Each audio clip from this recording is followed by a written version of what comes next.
আসসালামু আলাইকুম প্রিয় দর্শক, আপনারা দেখবেন কিছু মরিচের ক্ষেতে ফসল ধরা অবস্থায় কিছু মরিচ গাছ হঠাৎ করে নেতিয়ে পড়েছে। পাতাগুলো সবুজ, কিছু কিছু পাতা হলুদ হয়, ফুল ফল সহ হঠাৎ করে ঝিমিয়ে গেছে, একেবারে নেতিয়ে পড়ে গেছে।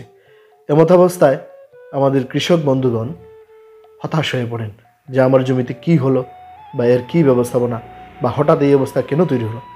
চলুন আমরা জেনে নিই এই রোগের নাম কি, এর রোগের লক্ষণ কি এবং কিভাবে এই রোগ থেকে প্রতিকার পাওয়া যায়।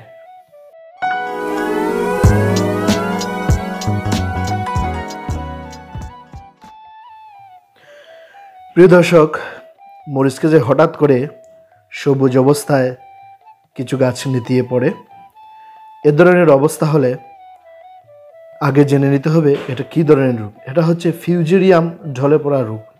সাধারণত যে কোনো ফসলের ক্ষেত্রে, বিশেষ করে মরিচে হঠাৎ করে পুরো গাছটা নেতিয়ে পড়বে ফসল সহ। তো এটা এক ধরনের ছত্রাকের আক্রমণে হয়। ছত্রাক গাছের নিচের দিকে কাণ্ডে আক্রমণ করে এবং গাঢ় বাদামি ও ডুবা ধরনের ক্যাঙ্কার সৃষ্টি করে। আপনি যদি ভেঙে দেখবেন কাণ্ডটা যদি ভেঙে ভালো করে দেখবেন এবার কালো দাগ রয়ে গেছে। ক্রমে এই ক্যাঙ্কারজনিত দাগ কাণ্ডের গুঁড়াকে চারদিক হতে বেষ্টন করে ফেলে। গাছের অগ্রভাগের পাতা হলুদ হয়ে যাবে, গাছ বিবর্ণ হয়ে যাবে।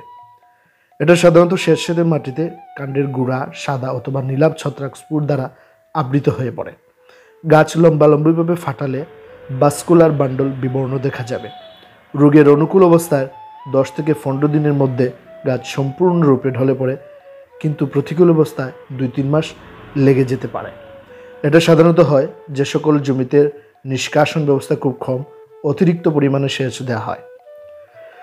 তো এ ধরনের রোগ থেকে বাঁচতে গেলে বা আপনার ফসলকে রক্ষা করতে গেলে যে ব্যবস্থা নিতে হবে, একটি উঁচু জমিতে মরিচের চাষ করতে হবে যেখানে ভালো নিষ্কাশন ব্যবস্থা আছে, পরিমিত পরিমাণে সেচ দিতে হবে এবং ভালো উৎস থেকে চারা সংগ্রহ করতে হবে।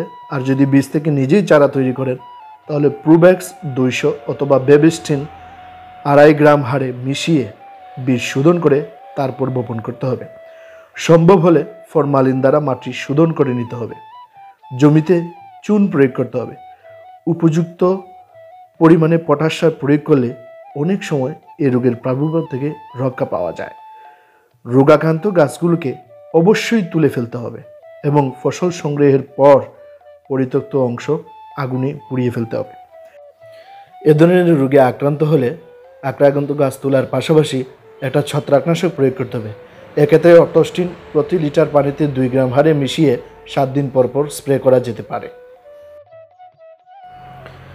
তো এভাবে আপনার মরিচ গাছের লক্ষণগুলো বুঝে ব্যবস্থা নিন এবং আপনার ফসলকে ভালো রাখুন। ভালো থাকুক কৃষক, ভালো থাকুক দেশ।